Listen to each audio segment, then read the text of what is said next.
Hello, everyone. Tonight we're going to sit down in a living room where the TV hums in the background, the curtains filter a late afternoon sun, and the smell of dinner just starting in the kitchen should mean comfort. But instead, you're about to hear the kind of sentence that makes the walls feel smaller. I'll keep my voice low so you can hear the details without the edges cutting too hard. You'll see the way a hand can leave more than a sting, and how words can bruise just as deeply. And here's a quick reality check. If you think cruelty always arrives dressed as a stranger, you might not survive the people you live with. Vì vậy, trước khi bạn cảm thấy thoải mái, hãy dành chút thời gian để thích video và đăng ký, nhưng chỉ khi bạn thực sự thích những gì tôi làm ở đây. Let me know where you're listening from and what time it is right now in your part of the world. Bây giờ hãy tắt đèn, có thể bắt quạt để có tiếng ồn nhẹ nhàng, và chúng ta hãy cùng nhau bắt đầu hành trình tối nay. It happened in less than 30 seconds, but I remember every frame.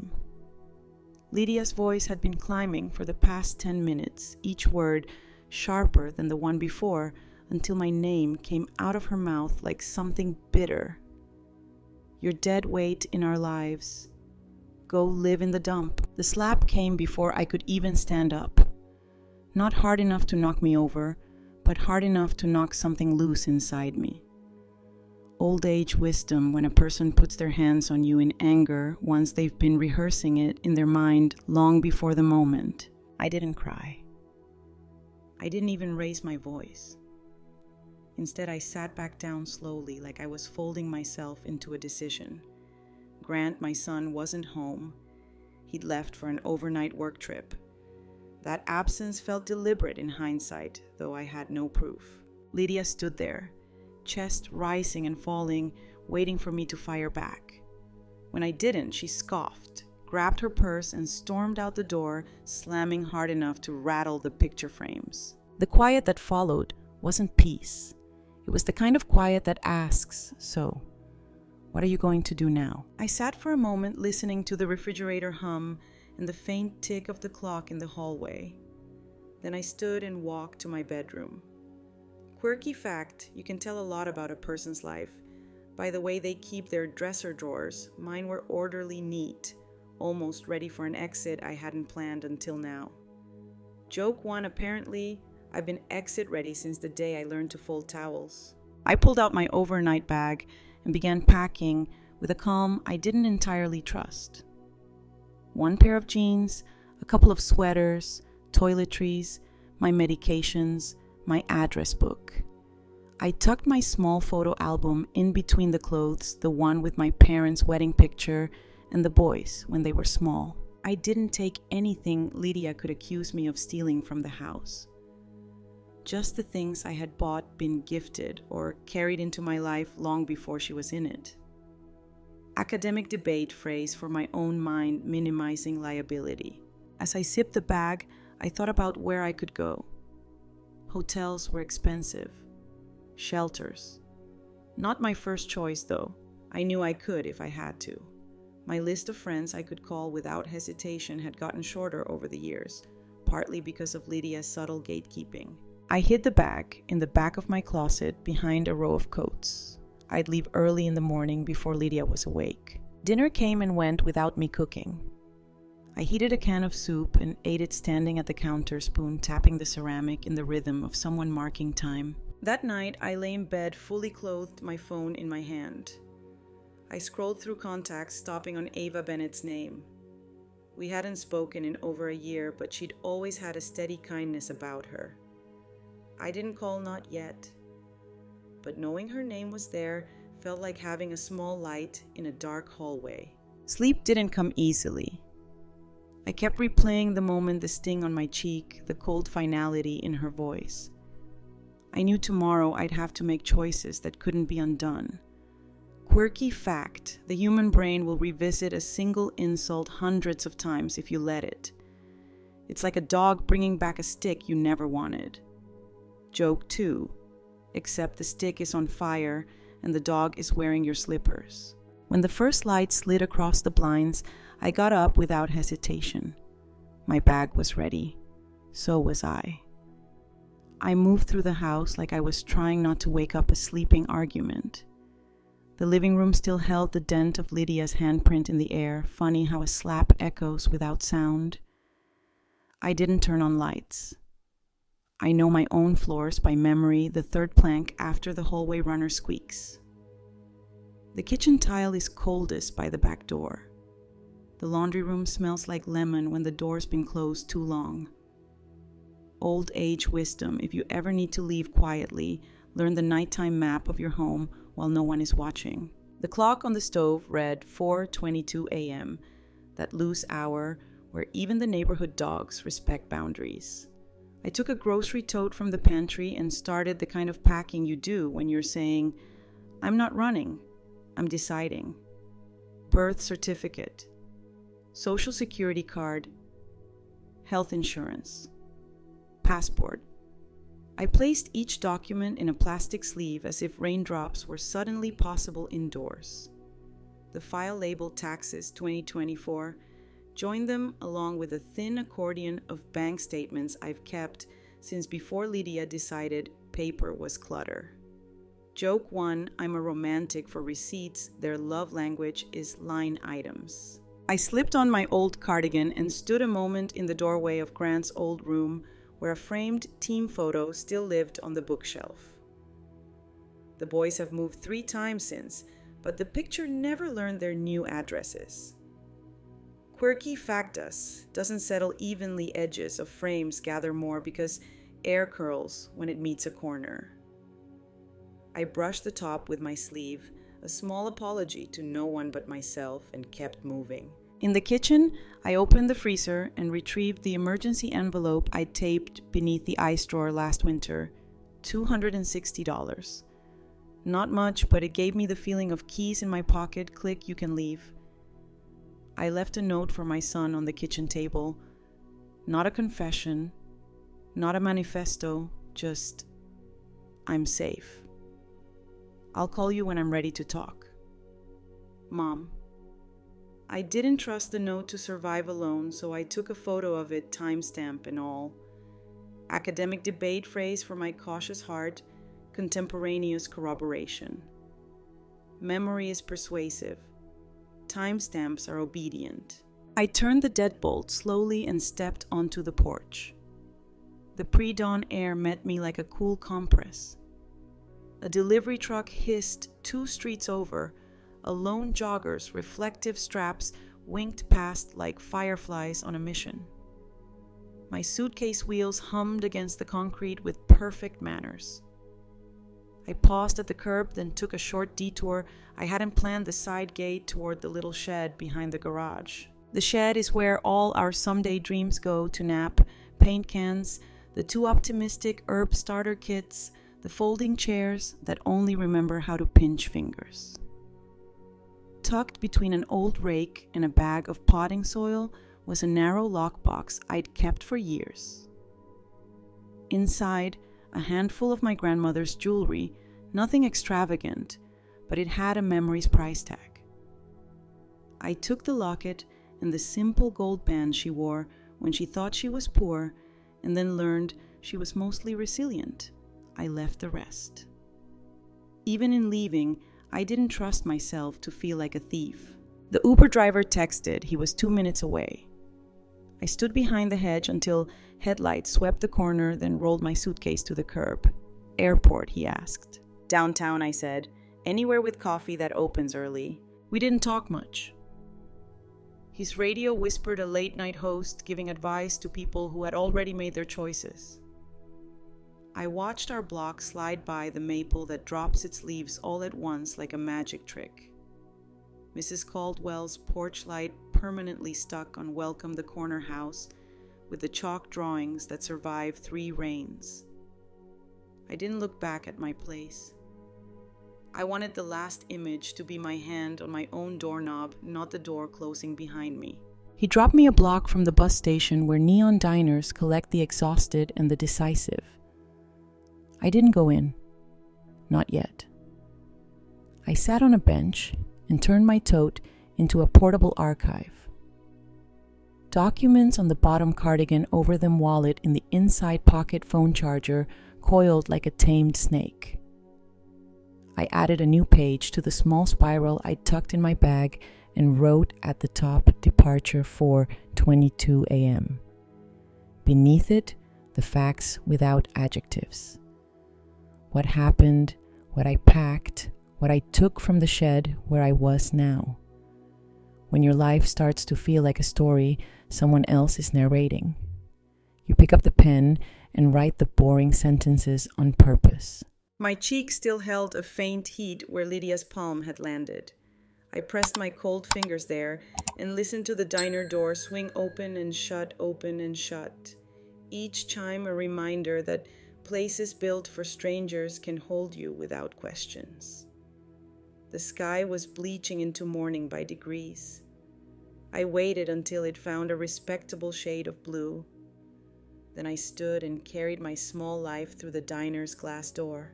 Inside, I chose the corner booth with a view of both exits and ordered coffee the way a person orders courage, hot, plain, refillable. The waitress didn't blink at my suitcase or my 5 a.m. eyes. I appreciated that more than I could say. I took my first sip and promised my nervous system we were officially off duty for the next 10 minutes. Breath in, breath out, swallow, again.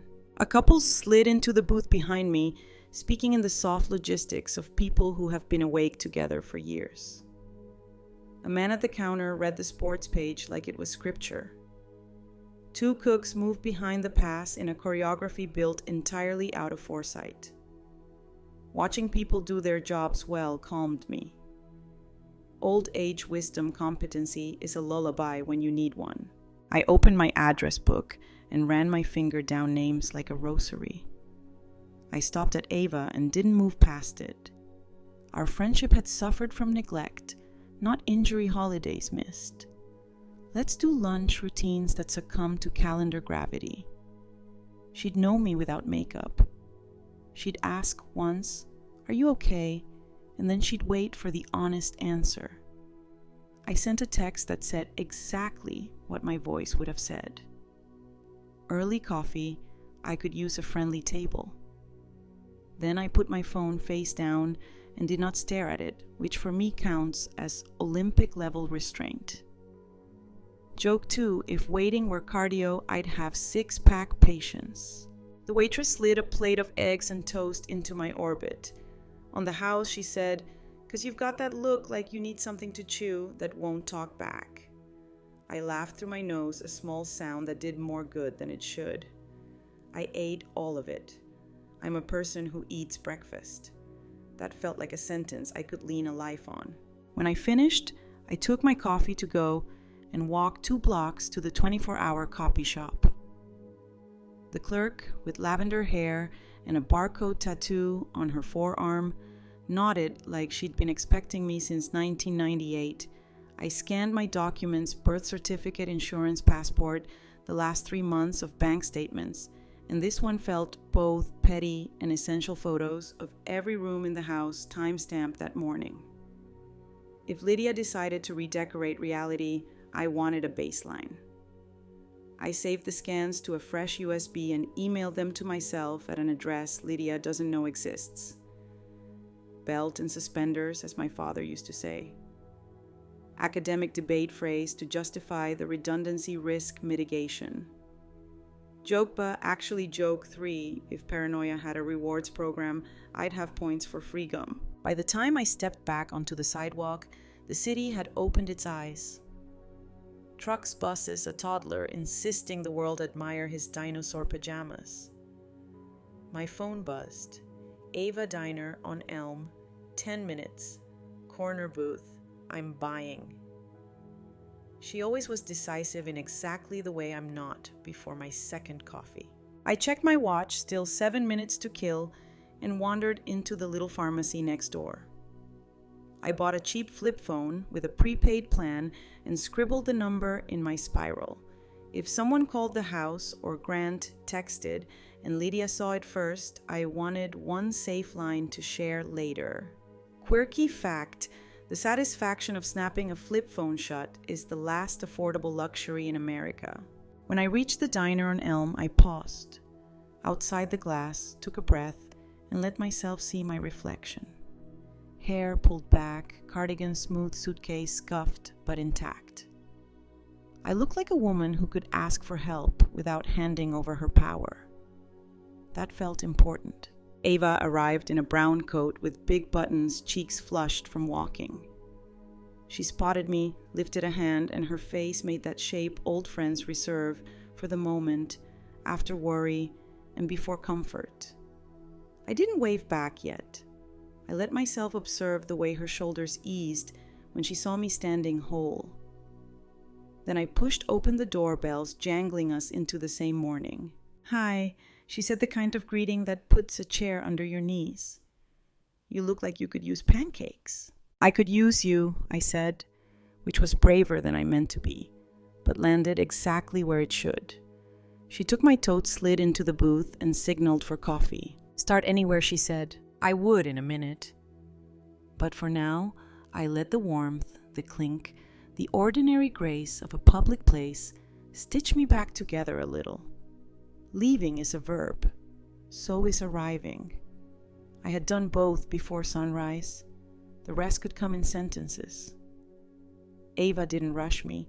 She just poured cream into her coffee and stirred it with the kind of patience that's rare outside of libraries and friendship. Old age wisdom, a good listener will let the silence do some of the heavy lifting. "I left this morning," I finally said, hands wrapped around my mug. 4:22 a.m. Took only what was mine. Lydia doesn't know where I am. Ava's brows knit, but she didn't look shocked. And Grant, he's out of town. I left him a note. I'll call him when I'm ready.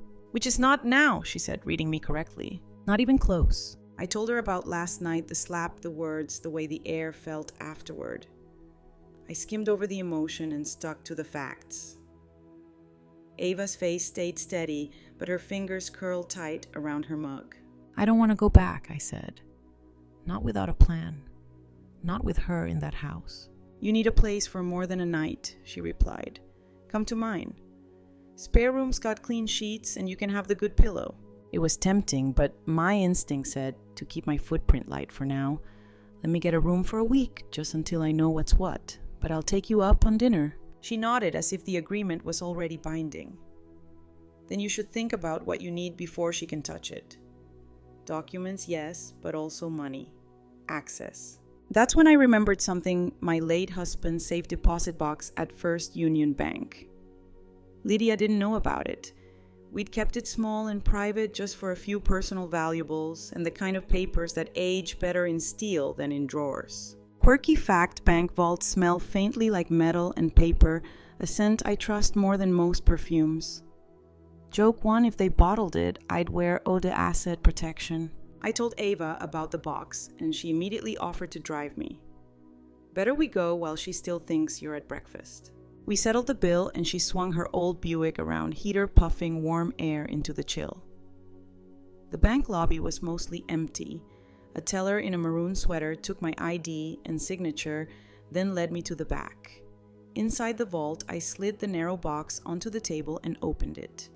Inside were my wedding band, a small stack of savings bonds, my husband's will, and an envelope with $200 in cash.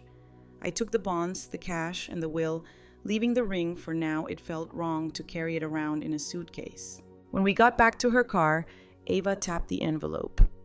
"That's breathing room. You're already better off than most who leave like you just did." We stopped next at a discount store where I picked up a prepaid debit card and loaded it with some of the cash. If Lydia tried to freeze my accounts, I'd still have something that didn't lead back to me. Academic debate phrase: financial autonomy under duress. Back at the diner parking lot, Ava parked and turned to me. "So what's your next move?" "I need to see what's been happening with the house finances," I said. "She's been intercepting mail. I'm sure of it." "You can't just walk in there and dig around," she cautioned. "I can if she's out," I replied. "She runs errands on Thursday afternoons like clockwork. If I'm quick, I can get what I need." Ava studied me, then nodded. "I'll wait in the car." We'll make it look like I'm just dropping you off to grab something. We agreed on the time and place. Then she handed me a small notebook from her glove compartment for writing down what you find before it disappears from your head. Evidence fades fastest in memory. Quirky fact: the human brain forgets exact numbers faster than colors or smells. Joke 2: I could forget a phone number in a minute, but the smell of burnt toast from 1983 is permanent. I slipped the notebook into my tote and exhaled. Thursday, I said. Thursday, she echoed. For the first time since leaving, I felt a thin thread of something that might turn into control. It wasn't much, but it was mine. Thursday afternoon, the sky had that washed-out winter look, the kind that makes shadows lazy. Ava's Buick idled half a block from the house while I scanned the street. No sign of Lydia's car. Old age wisdom: if you're about to walk into hostile territory, notice what's missing before what's present. I slipped out of the car with my tote moving like someone who just forgot something. My key still worked. That would change soon enough. Inside the house smelled faintly of last night's roast chicken, one of Lydia's specialties when she's showing off. I didn't linger in the kitchen. My target was the small desk in the living room where we'd always kept household files. The top drawer was neat in the way that's almost suspicious folders, labeled in identical handwriting, none of it mine. Electric bills, water, gas, all current. Then I found the property tax folder. The most recent bill had been paid from an account number I didn't recognize. Quirky fact: numbers are fingerprints if you know how to read them. Joke 1: bankers are basically detectives who get paid to sit. Middle drawer, miscellaneous. There, tucked between catalogs, was a stack of opened envelopes addressed to me. Statements from my personal checking account, all with withdrawal slips inside. 4 of them in the past 2 months, totaling $3,400. My signature was shaky, but it was mine. The dates. Days I'd been at doctor's appointments Lydia insisted on driving me to. Academic debate phrase for my pounding heart: coerced consent. I photographed each slip, then tucked the originals into the notebook Ava had given me. I moved quickly, kitchen now. Behind the flour canister, I found a small tin with a spare house key, a USB drive, and a slip of paper with a 9-digit number. I didn't know what it was yet, but I photographed it anyway. Upstairs, I checked my bedroom for anything else worth securing. The jewelry box looked untouched, but inside, my mother's silver bracelet was missing. I'd noticed it gone weeks ago and told myself I'd misplaced it. Now I knew better. A car door slammed outside. My pulse jumped. I glanced out the window, neighbor across the street unloading groceries. Still, it was time to go. I slid out the back door and down the side path, the tote heavier than when I'd arrived. Ava pulled forward just as I reached the curb. Well, she asked once I was in. She's been taking money and mail, and probably more I haven't found yet. I handed her the notebook. Pictures are in my phone, but that's the paper trail. We drove straight to her house, where I spread everything out on the kitchen table. Statements, slips, mystery numbers. This is enough for someone to at least take me seriously, I said. Ava nodded. I know a lawyer, Samuel Price. Works with seniors on exactly this kind of mess. He owes me a favor. She explained enough to get his attention and handed me the phone. Samuel's voice was calm, precise. Bring everything tomorrow morning, and bring someone you trust with you. Quirky fact: lawyers like evidence even more than coffee. Joke 2, but both will keep them awake for hours. That night I didn't sleep much, but it wasn't the restless kind. It was the planning kind. Tomorrow I'd walk into an office with a box of proof and walk out with a plan. Lydia might still think she was running the show, but I was finally in the writer's room. Samuel Price's office was in one of those older downtown buildings where the elevator hums like it's narrating its own life. Ava came with me carrying the tote of documents like it was a casserole she didn't trust anyone else to hold. Old age wisdom when you walk into a meeting that could change your life. Bring someone who remembers your story even when you forget details. Samuel greeted us in a navy sweater, no tie, and glasses that made him look like he read footnotes for sport. His handshake was firm, but not in that performative way. "Let's sit," he said, gesturing to a conference table instead of his desk, already a sign he meant to talk with me, not at me.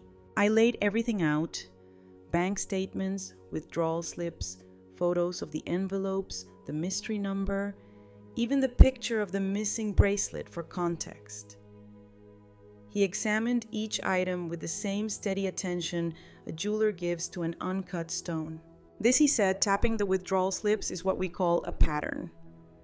The same days you had appointments, the same amounts, just below the bank's automatic alert threshold. Academic debate phrase, structured exploitation."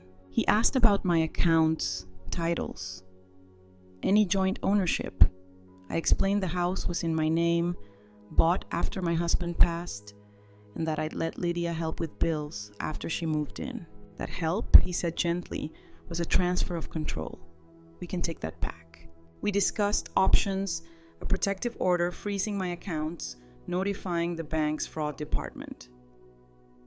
Samuel also wanted to secure a temporary injunction to prevent Lydia from selling or disposing of any property in the house until the matter was resolved. Quirky fact injunctions can be filed faster than restraining orders. In some cases, like an emergency lock on a door, joke one-paper locks but sturdy ones. Ava leaned in. "What about the money already taken? If we can prove coercion or lack of informed consent," Samuel replied, "we can recover it. The paper trail here is strong." By the end of the meeting, Samuel had a checklist for me. Change all account passwords and security questions. Get a P.O. box immediately. Inventory valuables in the house with photos and dates. Keep a daily log from this point forward. "I'll draft the initial filings today," he said. "Expect court dates within 2 weeks. And if Lydia confronts you before, then don't engage. Call me then, call the police if necessary." Back outside, Ava and I stopped at the post office for the P.O. box. I liked the click of the small key in my palm. It felt like an emblem of autonomy. Over lunch, Ava asked, "Do you think Grant knows any of this?" I stirred my soup, watching the swirl. I think he knows enough to not ask too many questions. But I'm about to give him answers anyway. Quirky fact: telling someone the truth they've avoided is like handing them a hot cup. Most will set it down before they take a sip. Joke 2, I'll serve it with a napkin. That night, I sat at Ava's kitchen table and began the inventory list Samuel had suggested. Room by room, I wrote descriptions of every valuable item I owned, including those I suspected were already gone. When I wrote "silver bracelet missing," I underlined it twice. Tomorrow, I'd start the photographs. And soon, I'd make sure Lydia understood that the life she'd been quietly carving away from me was no longer hers to shape. The next morning, Ava's guest room felt like neutral ground, no bad memories in the walls, no air thick with tension. Old age wisdom healing starts faster in a place where your name has never been used as a weapon. After coffee, I began the photo inventory for Samuel. I moved methodically, kitchen first, then living room, dining room, upstairs, bedrooms. For each item, I placed a slip of paper with the date next to it before snapping the picture. If something was missing, I photographed the empty space where it should be, like the top of my dresser where my mother's bracelet once lay. By noon, I had over 80 photos and a clearer sense of just how much Lydia had already moved or reorganized out of my life. Quirky fact: it takes less than 3 minutes to hide a valuable item, but weeks for the owner to realize it's gone. Joke 1, magicians call it sleight of hand. In families, it's called helping to declutter. At 2 p.m., Samuel called. "We've got a hearing for the temporary injunction on Monday morning. I'll need you there. Ava can come too." "Will Lydia know before then?" I asked. "She'll be served Friday," he replied. "It may get loud before it gets quiet." That prediction didn't take long to prove true. Around 5 p.m., my phone lit up with Grant's name. "Mom, Lydia says you broke into the house and stole papers and money. What's going on?" I took a deep breath. I entered my own home grant. I took my documents and evidence of money taken from my account without my consent. There was a pause. Evidence, he repeated. I'm not going to argue over the phone. I'll show you everything in person. Monday. Bring yourself, not her. Academic debate phrase for my own sanity-controlled disclosure. That evening, Ava suggested we go out for dinner somewhere public in case Lydia decided to confront me early. We chose a small Italian place on the edge of town. The pasta was good, the bread better, and for a brief hour, I let the warmth of a normal night fill the cracks. Halfway through dessert, the air shifted. Lydia walked in. She spotted me instantly and came over, voice raised enough for nearby tables to notice. You're pathetic, Eleanor. Running around with lies and pity stories. Before I could answer, Samuel's voice cut in from the next table over. Miss Hartman, I'm Eleanor's attorney. This isn't the place for this conversation. Anything further should go through my office. Lydia froze, eyes darting between us, then muttered something I didn't catch and stormed out. Quirky fact, sometimes the most powerful tool in the room is someone who can stay seated while telling the truth. Joke, 2 chairs make better armor than people think. When we left, Samuel walked us to the car. That little scene just gave us a witness to her hostility. I'll add it to Monday's file. Driving back to Ava's, I realized my hands weren't shaking. Not anymore. The fear was still there, but it had been joined by something sturdier. Resolve. Friday morning started with the sound of rain against Ava's kitchen windows, a steady percussion that made everything feel slower, calmer. Old age wisdom, the day you're served. Trouble is the day you should eat breakfast like you've got all the time in the world. By mid-morning, Samuel texted Lydia's been served. 10 minutes later, Ava's doorbell rang. We both looked at each other. She checked the peephole, just a delivery driver leaving a package. Still, the sound had me bracing. We decided to keep busy. Ava baked bread. I organized my evidence folder into sections. Financial records, personal property, photographic inventory, witness statements. I printed a copy of the photos and slid them into a binder with clear sleeves. Quirky fact lawyers love binders with tabs. It's the closest thing they get to a bedtime story. Joke 1 once upon a time in a 3-ring kingdom. Around 1 p.m., my prepaid phone buzzed. It was Grant. His voice was flat, careful.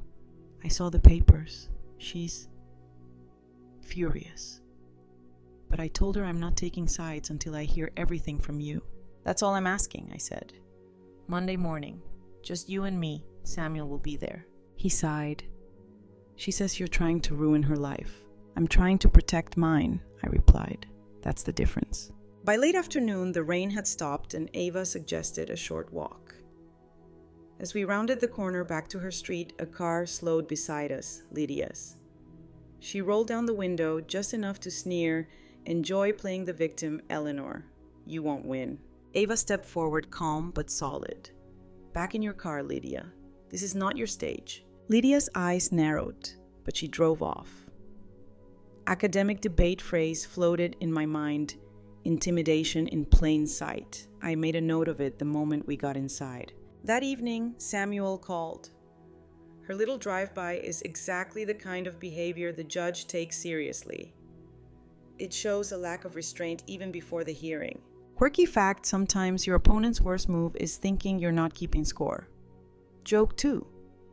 Spoiler, I am keeping score and the pen is permanent. I went to bed that night with my binder on the nightstand, not because I thought I'd need it, but because it felt like having a guard dog that didn't bark. Monday was coming, and with it, the first real shift in who got to decide what happened next. Monday morning unspooled in soft courthouse colors, gray sky-tan walls, a clock that kept time with a stern sort of kindness. Ava and I took seats in the second row. Samuel sat ahead of us with his legal pad already printing neat capital letters like he was warming up a muscle. Old age wisdom slid in beside me like a patient aunt when the room holds other people's decisions. Bring your own breath and your own pen. I set my binder on my lap and let my fingers rest on the tabs as if they were piano keys, financials, property photos, witness. Lydia arrived with a lawyer I didn't recognize, eyes darting like she was looking for a stage light. She wore a cream blazer that matched the color of denial. Grant came in alone as I'd asked, shoulders squared. He didn't sit with either of us. He chose the far aisle of geography that told the truth without words. When the judge took the bench, the room rearranged itself around her voice. On calendar, Hartman versus Hartman. Petition for temporary injunction request for exclusive possession and asset protection. Quirky fact: judges rarely bang gavels in real life. It's mostly television that needs the punctuation. Joke 1 turns out the sound you should fear in court is paper, not wood. Samuel stood first. His tone was sanded smooth by years of professional weather. Your Honor, the petitioner is seeking a temporary injunction to protect her residence and accounts a stay on the disposition of personal property and a limited no-contact order pending a full hearing. We have contemporaneous records, photographic inventories, and third-party lab results indicating a pattern of coercive control and financial exploitation. He handed up our binders, distilled heart stills from the house files, the withdrawal slips, the photo of the empty bracelet spot, the mystery number which Samuel had traced to a mailbox rental in Lydia's name, Renee's preliminary food analysis, and a short statement from Detective Morales noting the pending fraud inquiry. Academic debate phrase, wearing its court clothes, evidentiary threshold. We weren't trying the whole case today, just showing there was enough smoke to stop the fire for now. Lydia's attorney objected to nearly everything on reflex and then tried sincerity on for size. This is a family misunderstanding, he said. My client has been providing care. The petitioner is confused. Samuel didn't flinch. The petitioner is meticulous, he said, and she brought corroboration. He gestured and Ava rose to identify herself, stating briefly that she'd witnessed Lydia's public outburst at the restaurant and the drive-by taunt at her curb. The judge asked 2 brisk questions. Ava answered like a librarian handing over a precisely requested book. Miss Hartman, the judge said to me finally, "Do you wish to speak?" I stood and kept my voice near a whisper's edge. Your Honor, I left my home after being struck and told to go live in the dump. I took only my documents and began documenting. I'm not confused. I'm careful.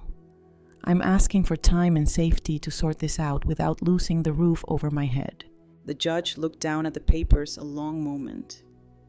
Then she spoke as if measuring each syllable's weight. Findings. The petitioner has shown sufficient cause for interim relief. Temporary injunction granted. Exclusive possession of the residence to the petitioner.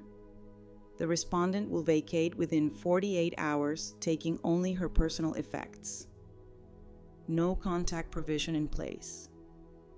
The respondent is enjoined from accessing the petitioner's accounts, mail, or medical information. Banks are ordered to flag anomalies. Return hearing in 14 days. Lydia's mouth opened on a sound that could not decide between laugh and protest. Her attorney put a hand on her sleeve. We object, Your Honor. Noted, the judge said, meaning of course, and no, not today. When the clerk slid the stamped order across to Samuel, the paper felt heavier than its ounces, like a door that had been stuck for months suddenly swung on greased hinges. Quirky fact: courthouse staples are industrial. They go through 20 pages like butter. Joke 2, in a different life, I'd have a show called The Satisfactions of Stationery. In the hallway, Lydia aimed for me, but Samuel angled his body like a well-placed bookend. All communications through counsel, he said, tone neutral as marble. Grant came to my side, eyes soft, voice steady. You okay? I nodded. I will be. Next, logistics. Samuel called a locksmith from his contacts. We drove straight to my house with a copy of the order. The locksmith's van beat us by 5 minutes, beautiful punctuality. While he unpacked his tools, I walked through the rooms with a notebook writing small practical sentences: move dresser, box photos, check linen closet. Words that weren't about grief, they were about Tuesday. Within an hour, new deadbolts clicked like small verdicts. The locksmith handed me 3 keys. 1 to your lawyer, 1 to your pocket, he said. Keep the 3rd for someone who knows your coffee order. I gave that one to Ava. It fit her palm like something it had been waiting to hold. We scheduled a civil standby with local police for the next day, Lydia's chance to collect clothing and toiletries under supervision. Old age wisdom nodded approval. Let the system carry the thing that wants to crush you. You don't need to lift it alone. Grant helped me start the first boxes. We worked in quiet companionship, the kind you only get back by telling the truth until it sticks. In my bedroom, I paused at the dresser, placed a small folded note where the bracelet had been found later, and felt the future make room for that sentence. In the kitchen, I wiped a shelf that had been sticky since August. Lydia's maple syrup brand leaves a film, mine doesn't. We returned my tea tins to their proper row labels forward, like soldiers finally given orders that made sense. Joke 3, some victories are alphabetical. By late afternoon, Detective Morales called with a crisp update. The Financial Crimes Unit was opening a case file. We'll coordinate with your attorney, she said. For now, keep receipts, logs, and your phone on Do Not Disturb except for known numbers. That's already my love language, I said. And she chuckled once, the small kindness of an overworked person recognizing another. Evening drew its line across the windows. Ava put a pot of soup on the stove. Grant hung the new key on a tiny hook by the back door, the hook Lydia used for a seasonal wreath that always arrived early and stayed late. I stood in the doorway to the living room and let the room tell me what it wanted. It wanted the piano centered again. Photographs reclaimed from their cautious angles, the throw blanket I like folded with the fringe showing, because it pleases me to see things ending honestly. We did small things, and the house got louder in the right ways. Boiling footsteps, the low tick of a clock that knew it had earned its keep. Academic debate phrase for the day's shape procedural justice. Not vengeance, not a clever reversal, just a fair process finally applied where chaos had been making up the rules. After dinner, Grant lingered. I filed a change of address to a P.O. box, he said, eyes on his mug, and canceled the joint card. I told her she has to find somewhere else after the 48 hours. I'm staying with the boys at Maeve's sister's until I find a rental. I'm proud of you, I said. It felt less like praise and more like recognition, the way you nod to a runner who has found his pace. He left with a box I labeled Kitchen Grant and the porch light through a warm corridor down the steps. Ava stacked tomorrow's empty boxes by the sofa like future paragraphs. Before bed, I did one last lap. I taped the court order near the doorframe inside the hall closet, a private talisman. I added today's page to the binder, slid in the locksmith receipt, tucked a spare key into my pocket. Then I wrote a single line in my notebook. Today the paper was on my side. I turned off lights, not to hide, but to let the dark be merely night. The house breathed a sound you only notice when terror has finally taken its shoes off at someone else's door. I lay down and let sleep climb the stairs at its own unhurried pace. Tomorrow would be the civil standby, more sorting, more gentle returning. The day after that would be closets, phone calls, the quiet click of boundaries, learning how to hold. The next day began with a police cruiser idling at the curb. 2 uniformed officers stepped out, their presence solid but unintrusive. Old age wisdom, when the law is on your side, it's worth letting their shadow fall in your doorway for everyone to see. Lydia arrived exactly at the scheduled time, a tote slung over her shoulder jaw, tight enough to crack ice. Her attorney wasn't with her. Instead, she had a friend trailing behind, arms crossed like backup scenery. One officer explained the ground rules: 15 minutes inside, only personal clothing, and toiletries, no contact with me.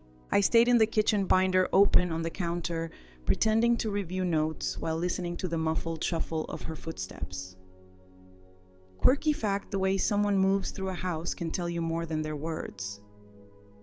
Hers was quick, jerky, the rhythm of someone scanning for opportunities.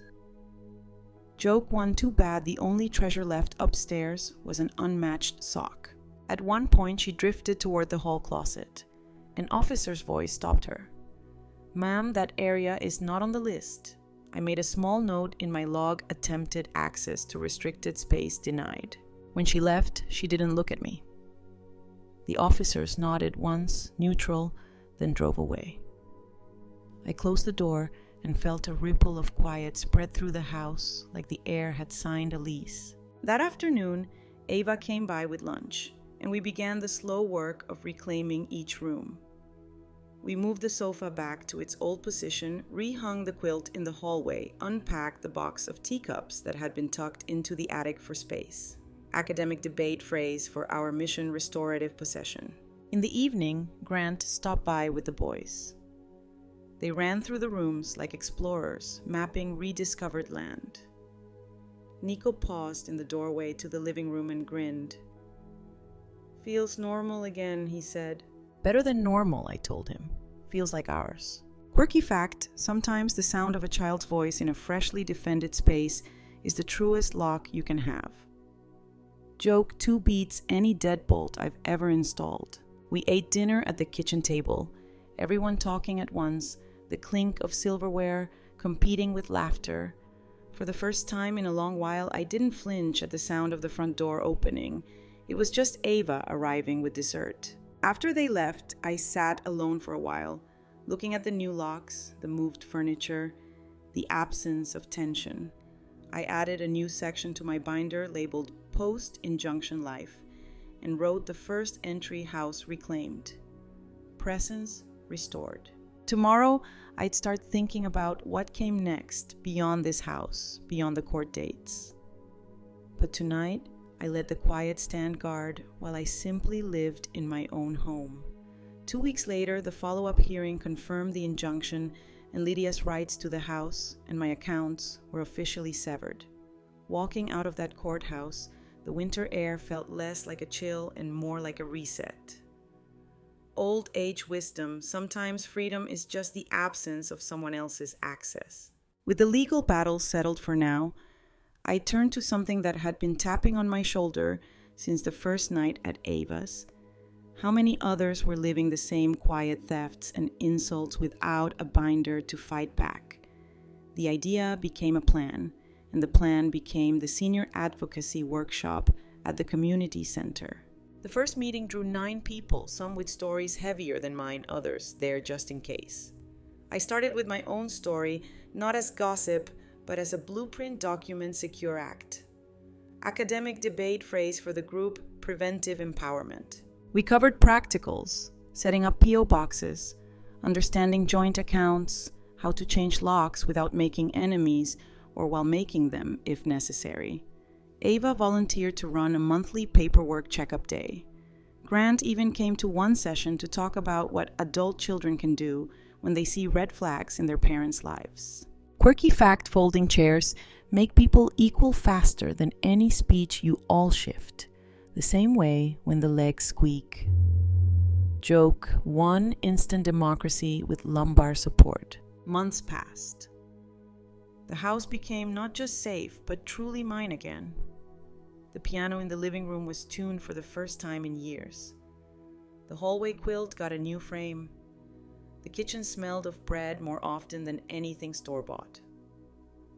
The boys came for Sunday dinners like it was an old tradition we'd simply resumed. One quiet evening, I sat at my desk and opened the binder for the last time. I added a final page: legal closure obtained. Financial stability restored. Community engagement active. Then in small handwriting at the bottom: I am still here, and I hold the key. Quirky fact: keys wear smooth from years in your pocket, but the lock still knows their shape. Joke 2: so do the people who've earned them. Eleanor Hartman's life with her son Grant and his wife Lydia turns hostile when Lydia slaps her and calls her deadweight, telling her to go live in the dump. Rather than react in anger, Eleanor quietly begins planning her departure. She leaves at dawn, taking only essentials and important documents, then meets her old friend Ava, who offers immediate support and practical advice. With Ava's help, Eleanor secures valuables from a safe deposit box, sets up a prepaid debit card, and returns covertly to her home while Lydia is away. She discovers intercepted mail, unauthorized withdrawals from her bank account, and signs of missing property. Ava connects her to attorney Samuel Price, who helps her compile a detailed binder of evidence. A public confrontation with Lydia in a restaurant witnessed by Samuel becomes part of the case. Samuel files for a temporary injunction granting Eleanor exclusive possession of her home asset protection and a no-contact order. In court, Eleanor's meticulous documentation and Ava's testimony convince the judge to grant her the order. Lydia is legally removed from the home under police supervision. Eleanor reclaims each room, restores her possessions, and begins to rebuild trust with Grant and her grandsons. She changes locks, updates her financial security, and organizes her evidence into a final binder entry, marking the end of the legal fight. Determined to help others, Eleanor starts a senior advocacy workshop at the community center, teaching others to recognize and respond to financial and emotional abuse. With Ava Grant and her growing community, she turns her experience into a guide for prevention and empowerment. Her final reflection is quiet but resolute. She is still here, and she holds the key to her home, her safety, and her story.